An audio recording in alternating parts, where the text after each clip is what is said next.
ஆதவ அர்ஜுனா எவ்வளவு நாள் ஆகுது விஜய் கூட வந்து சொல்லுங்க. அதுக்கு முன்னால அவர் எங்க இருந்தாரு? விடுதலை சிறுத்தை கட்சி பிசிகாவில் இருந்தாரு. அதுக்கு முன்னால எங்க இருந்தாரு? சரி, அதுக்கு முன்னால எங்க இருந்தாரு? சும்மா இருந்தார். அனைவருக்கும் வணக்கம். அமைப்பாளர் நம்ம தலைமை அமைப்பாளர் விகே அவர்களுக்கும் செயலாளராக இருக்கிற அருமை அண்ணன் நமது ஆரம்பத்திலேருந்து என் கூட இருக்கிறாரு நம்ம ராஜ்குமார் அவர்களுக்கும், திவாகர் இந்த பகுதியில் இவர் தான் முக்கிய பொறுப்பில் இருக்கார், திவாகர் அவர்களுக்கும், என் கூட இருக்கின்ற அருமை நண்பர் டைமண்ட் பாபு அவர்களுக்கும் மற்றும் ராஜ்குமார் மற்றும் இங்கே வந்திருக்கின்ற அனைத்து பெண்களுக்கும் என் உயிரின் மேலான பாசத்திற்குரிய பத்திரிகை சகோதரர்கள். அண்ணன் பாவா லட்சுமணன் வந்து எனக்கு இப்பவும் இல்லை, 35 வருஷத்துக்கு முன்னால் நான் வாய்ப்பு தேடும்போது அவருக்கு ஆஃபீஸுக்கு போவேன். ஏன்னா விக்ரமன் இப்போ பெரிய டைரக்டர் இருக்கிறனால அப்போ அவர் திறந்து விட்டால் தான் விக்ரமனை பார்க்க முடியும். அந்த நேரத்தில் பாபா தான் முக்கியமான ஆளுங்க. ஏன்னா அவர் வந்து ஒரு சிவனுக்கு நந்தி எப்படி முக்கியமோ அதே மாதிரி இவர் நந்தி மாதிரி அங்கே தான் இருப்பார். இப்போ இவர் திறந்து விட்டால் தான் நான் விக்ரமனை பார்க்க முடியும். அதனால் அவரை காக்கா பிடிச்சி எடுத்து நான் அவரை பார்க்க அப்போ நான் அப்போ பத்தில் ஒரு வாய்ப்பு தேடி வந்த காலகட்டங்கள். அதுக்கப்புறம் பத்திரிகைகள் பெரிய பத்திரிகைகள் தான் சேர்ந்தேன். எல்லாருக்கும் தெரியும், ஜெமினி சினிமாவில் நான் பொறுப்பாசிரியராக சேர்ந்து அதுக்கப்புறம் தான் நான் எல்லா திரையுலகத்தில் பெரிய ஆளாகணும். அப்போ அவரும் எனக்கு அந்த டைம்லேருந்து நல்ல ஒரு நட்பு உண்டு, நல்ல மனிதர். அவர் இன்னும் உயரமான இடத்துக்கு சேர்ந்துருக்கணும். காலத்தின் சூழல் சிலருக்கு நல்ல திறமையாளர்களை கூட அவங்களுக்கு அந்த வாய்ப்புகளை வழங்காமல் தடுத்து நிப்பாட்டியிருக்கோம். அது காலத்தின் சூழல்னு தான் சொல்லணும். இந்த வந்திருக்க எல்லா நடிகர்களுமே எனக்கு இவரெல்லாம் ரொம்ப பிடிக்கும். விஜயராஜ் என்னென்ன ஒரு டிக்கெட் கொடுக்கல அப்படி ஒரு காமெடி பண்ணியிருப்பார். டிக்கெட் பாரு, பணத்தை கொடுக்க மாட்டார், திருப்பி எது ரெண்டாம் மீதியை கொடுக்க மாட்டார். இதுலேயே டென்ஷனாக இருப்பார் வடிவேலு. இதுவே தருவானா தரமாட்டான். அப்படி ஒரு நல்ல காமெடி சென்ஸ் சொல்லுவார். அதே மாதிரி அம்பானி சங்கர், அண்ணன் சின்ராசு, தெனாலி, இப்போ எல்லாருமே இப்போ இன்னும் ஒரு நாள் வந்துட்டு இருக்காங்க. ஒரு 10 வருடத்துக்கு உதவி பண்ணணும்னு நேற்று சொன்ன 10 வருமே வந்துட்டாங்க. ஏன்னா ஒரு எப்போவுமே என்ன நினைக்கிறாங்கன்னா, ஒரு விழா நடத்தின ஒரு நோட்டு கொடுத்தா போதும், ஒரு முட்டாயை கொடுத்தா போதும் பிறந்த நாள். அது என்னுடைய அகராதியில் அது கிடையாது. நீங்கள் ஆரம்பத்தில் இது விஜய் கூட இருக்கும்போதும் நீங்கள் பார்த்துருப்பீங்க பத்திரிகை. ஏதாவது நமக்கு ஒரு சமூக அக்கறை இருக்கணும், ஏதாவது சமூகத்துக்கு நம்ம உதவியாக இருக்கணும். எல்லாம் செய்யக்கூடாது. ஒரு உண்மையிலே ஒரு சமூக அக்கறை கொண்டவர் அண்ணன் விவேக் அவர்கள். நல்ல ஒரு முற்போக்கான கருத்துக்களை, ஒரு மூட நம்பிக்கைக்கு எதிரான கருத்துக்களை மிக அழகாக நல்ல காமெடியாக சொல்லிட்டு போனவர். அவரை ஞாபகப்படுத்தும் போது இந்த கலைஞர்கள்லாம் கூப்பிட்டு பண்ணும்போது எனக்கு சந்தோஷமாக இருக்குது. ஏதோ வந்தோம் போகணுங்கிறது இல்லை. இப்போ நான் ஒரு பத்திரிகையாளராக இருந்தேன், அப்படியே போயிட்டேன். இல்லை ஒரு பிஆர்ஓ இருந்தேன், அப்படியே போயிட்டேன். இல்லை ஒரு இப்போ ப்ரொடியூசர் நிறைய பேர் வந்திருக்காங்க, நிறைய பேர் தோற்று போயிடறாங்க. இப்போ கூட அண்ணன் வி சேகர் அண்ணன் சமூகத்தை நமக்கு அப்படி இல்லை. இந்த சமூகத்துக்கு எதாவது பண்ணிட்டு போகணும். என்ன முறையில் நீங்கள் போய் கேளுங்க, நான் சொல்ல வேண்டாம், என்னுடைய கல்வெட்டுகள் பேசும். அனைத்து இடங்களும் ஏழை மாணவர்களுக்காக அரசு பள்ளிகளுக்கு கலையரங்கங்களும் வகுப்பறைகளும் கட்டி கொடுத்துருக்கேன். நீங்கள் எங்கே பார்த்தாலும் அது அங்கே இருக்கும். இது கொஞ்ச நாளாக ஏன் வரலன்னு கேட்டாங்க. அந்த தொண்டுகள் அதிகமாக இருந்தனால தான் எனக்கு அதிகமாக வரல. இப்போ அதிகமாக வந்துக்கிட்டு இருக்கேன். எனக்கு இவ்வளோ பெரிய ஒரு சின்ன ஒரு பெரிய ஆப்ரேஷன். அதுக்கப்புறம் என்னை உற்சாகப்படுத்தி என்ன நண்பர்கள்லாம் நீங்கள் வரணும், உங்களுடைய பணியை பற்றி எங்களுக்கு தெரியும். ஒரு பொம்பளை எழுதின கட்டுரைக்காக தான் நாங்கள் வந்துக்கிட்டு இருக்கேன். ஒரு பெண் ஜேர்னலிஸ்ட்டு சவுத்துலேருந்து எழுதியிருக்கேன், ராஜேஸ்வரினி.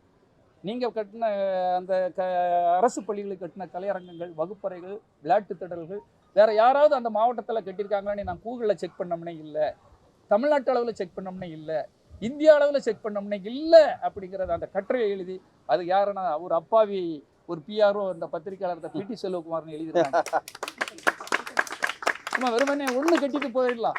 ஒரு கலையரங்கம் கட்டினா எத்தனை லட்சங்கள் வரும், அதுக்கு என்ன வழியை சம்பாத்தியம் பண்ணணுங்கிற. நம்ம ஒரு பெரிய நடிகர்களோ உச்சத்தில் இருக்கவங்களோ இதுவோ கிடையாது.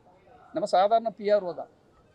அதுவும் ஒரு ஒழுக்கமான இடத்துல ஒரு ஒரு ஒரு நியாயமான முறையில் நடக்கிற ஒரு சந்திரசேகர்கிட்ட விஜய்கிட்ட நம்ம மெயினாக இருந்தோம். ஆனால் அதை தாண்டி நான் நிறைய வேலை பார்த்தேன். நிறைய பேர் ஒருத்தர் சொல்லியிருக்கா, அவர் நிறைய 10 வீடு வச்சுருக்காரு. நீ 10 வீடு வச்சா என்ன, சின்ன வீடு தான் வைக்கக்கூடாது. என்னண்ணே 10 வீடு வச்சுருக்கான்னு இப்போ கூட காட்டட்டும். அந்த 10 வீட்டில் 8 வீடாக அவருக்கு எழுதி கொடுத்துட்றேன். ஏங்க எத்தனை உழைப்பு உழைச்சிருக்கேன்னு தெரியுங்க. கூட இருக்க அத்தனை பேருக்கு மேரான் பேசுகிற மாதிரி தெரியுங்க. பத்திரிகையாளராக இருந்திருக்கேன், பிஆர்ஓ இருந்திருக்கேன். இத்தனை 1-2 படங்கள் 200 படங்கள் பிஆர்ஓ பண்ணியிருக்கேன். 122 படங்கள் ரிலீஸ் பண்ணி கொடுத்துருக்கேன்.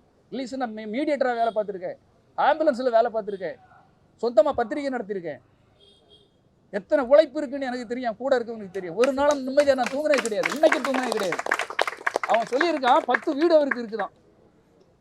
எதுக்காக சொல்கிறேன்னா அவன் குறை சொல்கிறக்காக இல்லை, யார் எப்படி நீ பார்த்து பேசணும். இன்னைக்கு தூங்க முடியல. ஆப்ரேஷன் பண்ண என்ன 3 மாதம் ரெஸ்ட் எடுக்கணும்னா இந்த பழனிக்குமார் என்ன கண்ணா பண்ணான்னு திட்டினார், எதுக்கு இப்படிலாம் பண்ணுறான்னு. இல்லைன்னா என்னால் தூங்க முடியாது, என்னால் வீட்டில் இருக்க முடியும், வீட்டில் இருந்தால் திரும்ப அட்டாக் வந்துடும் அப்படின்னு. வீட்டில் இருந்தால் தான் அட்டாக் வரும், எனக்கு உழைக்காமல் என்னால் இருக்க முடியாது. இந்த மக்களெல்லாம் பார்த்து இப்படி ஏதாவது ஒரு சமூக அக்கறையோட ஏதாவது செய்யலைன்னா தான் என்ன நிம்மதியாக இருக்க முடியாது.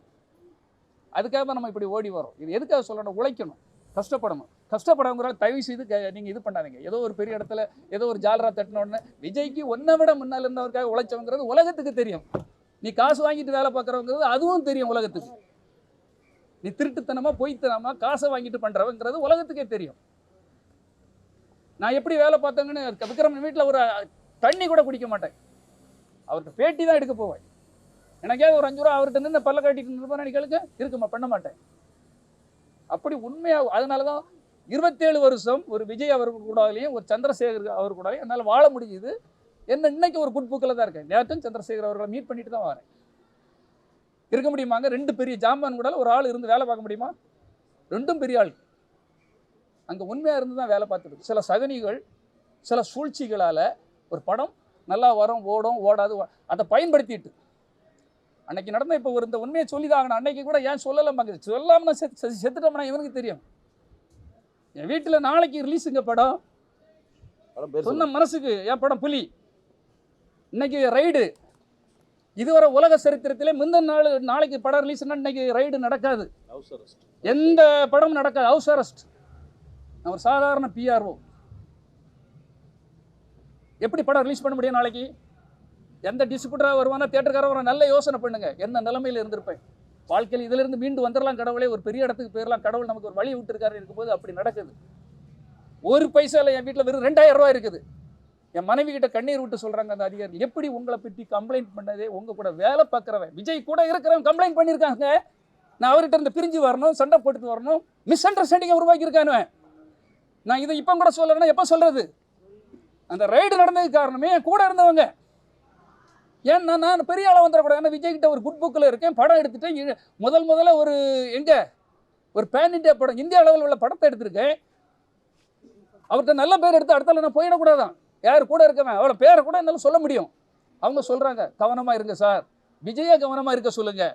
நான் இப்போ எதுக்கு சொல்கிறேன்னா, விஜய் பெரிய அளவில் வந்தாச்சு. விஜயை நான் நேசிக்கிற நடிகர். அவர் கூட இருக்கிற கள்ளப்பயல்களை அவர் கண்டுபிடிச்சிக்கணும். அந்த ரைடு நடந்தது காரணமே, உங்களை என்னையும் பிரிச்சது காரணமே அந்த கூட இருந்த கள்ளப்பயலுக தான்ங்கிறத எப்படி என்ன உடப்புறது கிடையாது அவனும். ஆனால் ஏதோ ஒரு டிவி மூலமாக நீங்கள் பார்த்து பக்குவப்படணுங்கிறத தான் சொல்கிறேன். நான் வளர்த்த மரங்க, நான் தண்ணி ஊற்றுனது. அவர் தான் ஹீரோ, இல்லைன்னு சொல்லலை. ஆனால் கூட 4 பேர் வேணும் இல்லை, எவனும் தனியாக வளர முடியாது. பாபா லட்சுமணன் இருக்காம அங்கே விக்ரமன்கிற ஒரு ஆள் தேவை. அப்போது நாங்களும் கூட இருந்து உழைச்சோம், அவர் இன்னும் நல்லா இருக்கணுங்கிற ஒரு எண்ணத்தில் தான் கூட இருக்கிற சகுனிகள்.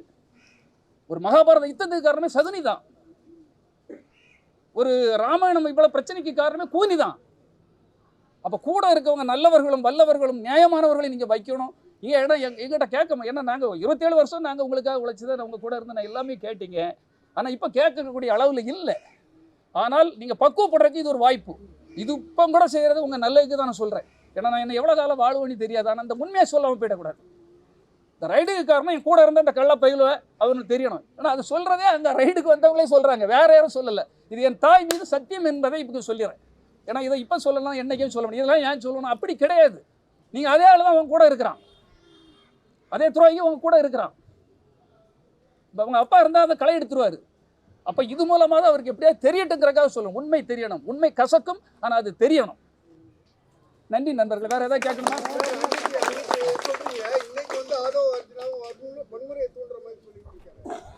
சார் அதான் இல்லை, ஆதவ் அர்ஜுனா அவர்கள் வன்முறையை தூண்டுற மாதிரி தான் பேசுகிறார். நீங்கள் சொல்கிறது 100% தான் உண்மை. ஆதவ் அர்ஜுனா எவ்வளோ நாள் ஆகுது விஜய் கூட வந்து சொல்லுங்கள்? 6 மாதம் இருக்குமா? 1 வருஷத்துக்கு உள்ளதான், 6 மாதம் தான் ஆகுது. அதுக்கு முன்னால் அவர் எங்கே இருந்தார்? பிசிகாவில் இருந்தார். அதுக்கு முன்னால் எங்கே இருந்தார்? சரி, அதுக்கு முன்னால் எங்கே இருந்தார்? சும்மா இருந்தார். என்ன நடந்ததுன்னு சொல்கிறேன். எல்லா உண்மையும் தெரியணும்ல. மார்ட்டின் அவர் வந்து அரெஸ்ட் ஆகி இருக்கிறாரு சார். நான் சொல்கிறேன், உண்மையை சொல்கிறேன். ஏன்னா மார்ட்டின் அவர் பையன் எனக்கு ரொம்ப ஃப்ரெண்டு. அரெஸ்ட் ஆகி இருக்கும்போது அவருடைய பொண்ணு வந்து சூசைடு அட்டன் பண்ணுறாங்க. அவருடைய மகள் சூசைடு அட்டன் பண்ணுறாங்க. அவங்க மனநிலை பாதிக்கப்பட்டிருக்கும் போது சென்னைக்கு வரும்போது இவர் வந்து அதில் வந்து தலையிடுறார். தலையிட்டு பழகி அந்த பெரிய இடமெல்லாம் எப்படியாவது அந்த பொண்ணை கவர் பண்ணணும்னு சொல்லி 9 வயசை குறைச்சி சொல்லி அந்த பொண்ணை லவ் பண்ணி கல்யாணம் பண்ணுறாரு. எத்தனை வயசு? நான் சொல்கிறேன், எனக்கு எந்த பயமும் கிடையாது. 9 வயசு குறைச்சி சொல்லி ஒருத்தன் கல்யாணம் பண்ணுறான். அந்த வீட்டில் 3 தொழிலை தொடங்குறான். என்ன தொழிலாம்? டெக்ஸ்டைல்ஸ் தொழிலை தொடங்குறாரு. தோல்வி, பணத்தெல்லாம் இழக்கிறாங்க. ஸ்டீல் ஃபேக்ட்ரி தொடங்குறாங்க. பணத்தெல்லாம் இழக்கிறாங்க. அடுத்தால ஃபைனான்ஸில் நல்லா சம்பாதிக்கலாம்னு சொல்லி கூட்டிகிட்டு வந்து ஒரு ஷேர் ஹோல்டர்ஸ் உருவாக்கும் போது 99 ஷேர் ஹோல்டர்ஸ் அவர் பேர்லேயே வச்சுட்டு மனைவி பேரில் ஒரு ஷேரை வச்சுட்டு அதிலிருந்து இப்போ அந்த அந்த தொழில் தோல்வி அடைஞ்ச தொழிலுக்கு பிறகு அங்கே இருக்க பணத்தை வாங்குறதுக்கு 99% இருக்கு இல்லையா, அந்த பணம் தான் 100 கோடிக்கு மேலே. நான் இப்போ ஆதாரத்தோடு சொல்கிறேன், 109 கோடி வந்திருக்கு சார். அதுவும் அக்கௌண்ட்டில் வந்திருக்கு, என்கிட்ட இருக்குது ஆதாரம். யார் இவர் உழைச்சி வந்துட்டாரு, நேர்மையாக வந்துட்டு. இப்போ நாங்கள்லாம் உண்மையாக உழைச்சிட்டு வந்திருக்கோம், கடினமாக உழைச்சிருக்கோம். ஆனால் உழைக்காமல் ஒருத்தன் இந்த 109 கோடி அவருக்கு வந்திருக்குது. ஆனால் அவர் உழைச்சி வந்ததா? பொய்யாக வந்தது, தப்பாக வந்தது. நீ என்ன செய்யணும், நேர்மையாக ஒரு கட்சி கூட வந்திருக்கேன், நேர்மையாக உழைங்க. இந்த கட்சி ஒரு பீஸ்ஃபுல்லாக கொண்டு போகணும். நீ யாரை போய் கேட்குறா, ரவுடிசம் பண்ணுறான்னு ஒருத்தர் சொல்கிறாரு. நீ என்ன செய்யணும், ரவுடிசத்தை ஒழித்து நாங்கள் அமைதியாகணும்னு சொல்லணும். நான் 6 மாதம் வெயிட் பண்ணு, நான் ரவுடிசம் யார் நீ காட்டுறேங்கிறேன். என்னடா இந்த தமிழ்நாடு பைத்தியக்காரங்களா நாங்கள்லாம், நீ ரவுடிசம் பண்ணுறதை பார்க்குறதுக்கு எப்படி பேசுகிறா? 6 மாதம் மட்டும் வெயிட் பண்ணுங்க, எங்கள் ரவுடிசம் என்னன்னு தெரியும். இதை விஜய் அவர்கள் ஏற்றுக்கொள்கிறாரா? அதுக்கு தான் நான் இதை சொல்லிட்டு இருக்கேன் சார். வீட்டுக்கு தான் சொல்லிட்டு இருக்கேன். சொல்கிறேன், இவ்வளோ நெஞ்சு வலிக்க போகிறோம். நான் சொல்கிறேன் காரணம், என் தலைவனை எப்படியா மீட்கணும், அவருக்கு இது போய் சேரணுங்கிறதுக்கு தான் சொல்கிறேன். ஒருத்த கேட்டான் உங்களுக்கு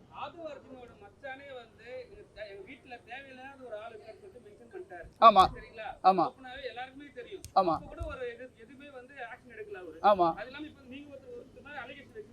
ஆமாம் ஆமாம் ஆமாம். யார் பேரா? அது நான் சொல்ல. இப்போ ஆதவ அர்ஜுனா எதுக்கு சொல்ல, கரண்டில் நடந்துட்டு இருக்கு தம்பி. ஒரு மினிஸ்டர் சொல்கிறாரு, அடுத்தால யாரை பேசுகிறாரு, சிஎம் வந்து யாருக்கிட்டையாவது இன்னைக்கு மிரட்டுறாரா, ரவுடிசம் பண்ணுற மாதிரி பேசுகிறாரா? நான் உண்மையை சொல்லணும், கரூர் விஷயத்தில் அவர் உண்மையில் ஒரு கண்ணியமான ஒரு முதலமைச்சராக நடந்துக்கிட்டார்.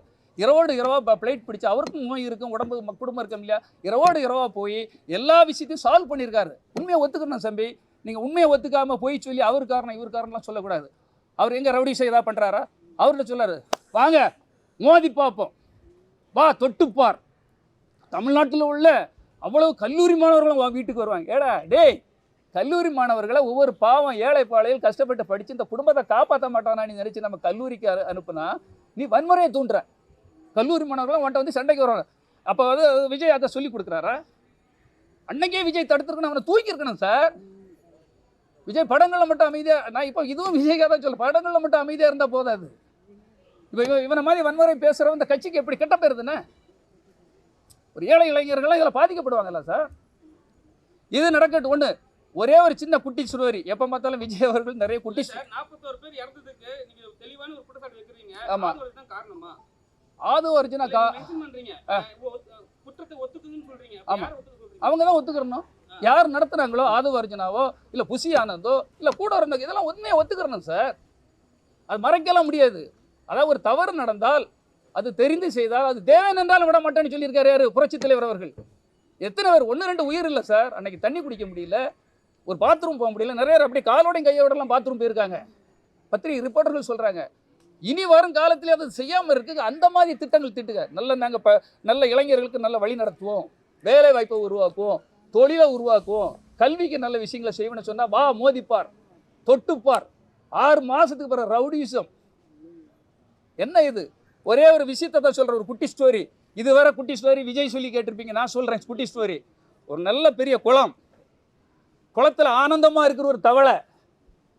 அந்த தவளை ஆனந்தமாக இருக்கும்போது அங்கே ஒரு தேள் வந்து விழுந்துருது. தேள் விழுந்து அதுக்கு நீச்சல் தெரியாமல் தவிக்குது. அந்த பாவம் அந்த தவளைகிட்ட போய் கேட்குது, எப்படியாவது என்னை காப்பாற்றுங்க அப்படின்னு கேட்குது. தவளை சொல்லுது, ஒன்றை காப்பாற்றணும்னு நீ கொட்டிடுவா, நான் செத்து போயிடுவேன் அப்படிங்குது. அட பாவி பயல, அதெல்லாம் செய்ய மாட்டேன், என் உயிரை காப்பாற்று. இல்லை நீ கொட்டுனா நான் செத்துருவேன் அப்படிங்குது. அது எப்படிடா நான் ஒன்றை கொட்டுவேன்? ஒன்றை கொட்டினா நீ செத்துருவேன், நானும் மீண்டும் நாமெல்லாம் செத்துருவேன். அதனால் ஒன்றை கொட்டவே மாட்டேன், என்னை காப்பாற்றணும், ஒரு உயிரை காப்பாற்றின புண்ணியம் உனக்கு கிடைக்குன்னு சொன்னதும் தவளை பாவம் பார்த்து அந்த தேளை வந்து கூட்டிகிட்டு போகுது. கூட்டிகிட்டு போய் கரை சேர்க்கறதுக்கு முன்னால் அந்த தேள் கொட்டிடுச்சு. அட இளவண்டாடி போவனே, நான் போக்கில் சிவனேனி இருந்தவனை என்னை கூட்டிட்டு வச்சு என்னை காப்பாற்றுன்னு சொல்லி என்னை கொட்டி கொல்ல வச்சுட்டு என் உயிர் போக போகுது, ஏன்டா இப்படி பண்ண அப்படின்னா அன்னை தப்பாக நினச்சிக்கிறாங்கண்ணே. எவ்வளோ கண்ட்ரோல் பண்ணி பார்த்தேன், என்னால் இருக்க முடியல. பிறருக்கு தீங்கு செய்யதும் பிறருக்கு துன்பத்தை கொடுத்ததும் என் கேரக்டரு. அந்த கேரக்டரை என்னால் உயிர் இருக்க தவிர மாற்ற முடியலண்ணே, அதான் கூட்டிட்டோம்னே. நீயும் செத்து நானும் செத்து. இது யாருக்கு இந்த ஸ்டோரி புரியல கண்டிப்பாக விஜய் அவர்களுக்கு இந்த ஸ்டோரி புரியணும். கெட்டவர்களும் தீயவர்களும் தீயவரை காந்தலும் தீதே. பார்த்தாலே தப்புண்ணே, நான் எந்த கிட்டவும் கூட போக மாட்டேன், தெரிஞ்சு போக மாட்டேன். தவறு செய்யறாம அப்படின்னு தெரிஞ்சு அவங்கள கிட்ட வைக்கக்கூடாது. இப்போ கூட கோவப்படுத்துவோம் இதை வச்சு, இப்போ கூட பண்படுத்தலாம். ஏன்னா நான் நேரடியாக போய் இதை சொல்ல முடியாது. எப்படி சொல்றது? சொல்ல விட மாட்டான். வேற வழி இல்லை. இது மூலமா சொல்றேன், இந்த குட்டி ஸ்டோரி மூலமா. சார் வந்து பத்திரிகையாளர் நக்கீரன் கோபால வந்து சட்டையை பிடிச்சி அடிக்கணும்னு ஆதவ அர்ஜுனா சொல்லியிருக்காரு.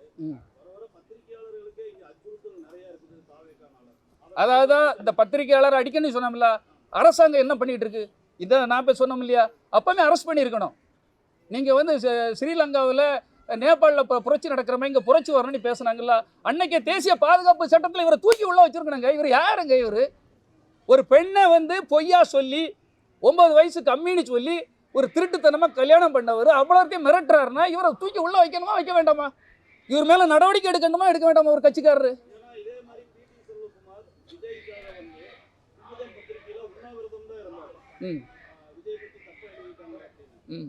இவர் வந்து ஒரு அரகண்டா நடந்துக்கிறாரு ஆதவ அர்ஜுனா. ஒரு பத்திரிகையாளர் இருந்தவர் தான். ஆமாம், நான் பத்திரிகையாளர்னா நியாய தர்மத்தோடு தான் வாழ்ந்துருக்கேன். எந்த பத்திரிகையாளர் மிரட்டுறதோ சண்டல் போட்டதோ யார்கிட்டே வன்முறையை தூண்டுறதோ இதுவரை ஏதாவது இருக்கான்னு நீங்கள் சொல்லுங்கள். பழனிக்குமார் இருக்கிறாரு, பழனிக்குமார் கிட்ட கல்யாண நியூஸ் அவர் போட்டுட்டார். இப்போ அவர்கிட்ட சொல்கிறேன், அவர் லண்டனில் இருக்காரு, போடக்கூடாதுன்னு சொன்னார். நான் சார்கிட்ட சொன்னேன், சார் அவங்க பத்திரிகை தர்மம், அவங்களுக்கு ஏதோ வகையில் நியூஸ் தெரிஞ்சிருக்கு, லண்டனில் கல்யாணம் நடக்குது, பழனிக்குமாருக்கு மட்டும்தான் அது தெரியும். நியூஸை போட்டார், ஏன்ட்ட அடிக்கிறாரு, மிரட்டுறாரு. அங்கேருந்து எப்படி நியூஸ் வந்தது, நீ தானே பிஆர்ஓ அப்படி. சரி, எனக்கு அங்கே தெரியும் ஏதோ வகையில் அவங்க பத்திரிகையாளரை மிரட்டலாம் முடியாது. அதுக்கப்புறம் அதே இதை நம்ம செய்வோங்க அப்படின்னு சொல்லி சொன்னால் நம்ப மாட்டீங்க சார். 40,000 ரசிகர்கள் மத்தியில் 40,000 ரசிகர்களை கொண்டு வந்து பண்ண முடியுமா? ரசிகர்கள் முன்னில அவர் கல்யாணம் இங்கே நடந்தது நேரு ஸ்டேடியத்தில். உங்கள் எல்லாருக்கும் தெரியும். கவுண்டர் ABCDன்னு கவுண்டர் போட்டு 10,000 வேறா எல்லாருக்கும் ஃபோட்டோ எடுத்து அப்படி அவ்வளோத்துக்கு பிரியாணி பாக்கெட் கொடுத்த பிளானிங் திட்டம். இப்படி நாங்கள்லாம் திட்டம் போட்டவங்கலாம் இன்றைக்கி நடு ரோட்டில் நிற்கும். இதை குறை சொல்கிறதுக்காக நான் சொல்லலை சார், எனக்கு விதி அவ்வளோதான். ஆனால் இதை சொல்லாமல் போயிட்டேன்னு இவங்கெல்லாம் இந்த ரைடு நடந்தவன் எங்களெல்லாம் மாட்டி விட்டு, விஜயை மாட்டி விட்டவன் அவன் நல்லா அழகாக சோமா சார் அப்படி வந்துடும் சார், இப்படி வந்துடும் சார், அப்படி பண்ணிக்கலாம் சார். இப்போவும் அந்த பாவலா காட்டிகிட்டு இருக்காங்க பாருங்கள். பாவலா காட்டுறவனை நம்பாதீங்க, திருடனை நம்பாதீங்க. போதும் ஒரு நிமிஷம் இருக்கு. இது திமுக. ஆமாம், கரெக்டாக கேட்டிங்க, உண்மையை சொல்கிறோம்னே. ஏன்னா எப்பவுமே நேர்மை. நான் திமுகவுக்கு ஆதரவானும் கிடையாது, திமுகவை பற்றி தாக்கி பேசியிருக்கேன். இன்றைக்கி நடக்கிற கூட இந்த போதை விழிப்புணர்வு டாஸ்மாக்கு எதிரான அந்த கருத்து தான், ஆட்சிக்கு எதிரான கருத்து தான் இன்றைக்கி டாஸ்மாக்ங்கிறது. அதாவது திமுகவுக்கு ஆதரவாக பேசலை, ஆனால் கரூர் சம்பவத்தில் அவங்க நியாயமாக நடந்தாங்களா இல்லையாங்கிறது தான். அன்றைக்கி ஒரே நாள் நைட்டில் அவ்வளோ இடத்துக்கும் போஸ்ட்மார்ட்டம் பண்ணி அன்றைக்கி அவ்வளோ இடத்துக்கும் உதவிகள் பண்ணி அந்த விஷயத்தை கண்ட்ரோலில் வச்சாரா வைக்கலையா? அதை நான் சொல்கிறது என்னுடைய கடமை சார். நல்லது செய்தவங்களை கெட்ட இனி சொல்லக்கூடாது இல்லையா? அதை தான் நான் சொல்கிறேன். நம்ம இப்போவுமே விஜய் நான் திட்டம் இல்லையே. விஜய் பக்குவப்படணும்னு தான் சொல்கிறேன். நல்லா புரிஞ்சுக்கிற, திட்டுறது வேற, பக்குவப்படணுங்கிறது வேற. இல்லை வேண்டான்னு தானே சொல்லியிருக்கேன். கலப்பை போதானே, அவள் கலப்பை வச்சு விழுதே நான் வாழ்ந்துக்கிடுவோம்னே. எது இல்லை, விதவைகள் வந்திருக்கு, அதுக்கு விழிப்புணர்வு உருவாக்குறது தான் நம்ம இதை பண்ணியிருக்கோம். விழிப்புணர்வு உருவாகணுங்கிறதுக்காக நம்ம இதை பண்ணியிருக்கோம். இதே மாதிரி இளம் விதவைகள் வரக்கூடாது, போதையை தடுக்கணுங்கிறது. முன்னாடி எல்லாருமே வந்து விஜய்க்கு சப்போர்ட் பண்ணி பேசிக்கிட்டு, எது விஜய்க்கு சப்போர்ட் பண்ணி பேசினாங்க. இப்போ ஒவ்வொருத்தரா வந்து அவர் பண்ற தவறை வந்து சுட்டிக்காட்டி பேசுறாங்க. அது என்ன காரணமா இருக்கும்? ஏன்னா நீங்க கூடவே இருந்தீங்க, அவருக்கு ஏதாவது மெயினா நீங்க வந்து ஆதவெல்லாம் சொல்றீங்க, ஓகே, அவருக்கு என்ன அட்வைஸ் பண்ண போறீங்க? அவரு நீங்களே வந்து விஜய் கூட இருக்குன்னு சொன்னீங்க, அப்புறம் வெளியே வந்துட்டீங்க. இன்னைக்கு வந்து மன்சூர் அலிகான் வந்து ஒரு பிரஸ் மீட் கொடுத்து இனிமே வந்து விஜய் வந்து வேஸ்ட், அவர் தரையில வந்து கால் வைக்கணும், ஃப்ளைட்லயே சுத்துறாரு சொல்லிட்டாங்க. ஸோ அதை பத்தி உங்களுக்கு கருத்து? சார், விஜய் வந்து இப்பவும் நான் குறை சொல்லல, அவர் வேஸ்ட்டுன்னே சொல்லலை. நல்லா புரிஞ்சுக்கிடுங்க. தவறானவங்க தீயவர்கள் கூட வரக்கூடாது, நல்லவர்கள் கூட இருந்து வழி நடத்தி அவர் சிஎம் ஆகுனா கூட எனக்கு சந்தோஷம் தான். அவர் கூட இருந்தவங்கிற முறையில் எனக்கு மிகப்பெரிய பெருமை, சந்தோஷம் தான். ஆனால் பக்குவப்படணும், நல்லவர்களை கூட வைக்கணும், வல்லவர்களை கூட வைக்கணும், தமிழ்நாடு முழுக்க இருக்க திறமையாளர்களை கண்டுபிடிச்சு கூட வைக்கணும், நல்ல பயிற்சிகள் கொடுக்கணும். இந்த ரசிகர் கூட்டத்தை வச்சு அவங்க ஃபுல்லாக மிரட்டுறது மாதிரி இல்லாமல் அவங்க அனைவருக்கும் நல்ல பயிற்சிகள் கொடுத்து அந்த இயக்கத்தை மிகப்பெரிய இயக்கமாக உருவாக்கணுங்கிறது தான் என்னுடைய வேண்டுகோள், தாழ்மையான அன்பான வேண்டுகோள் என்பதை தெரிவித்துக் கொள்கிறேன். நன்றி, வணக்கம்.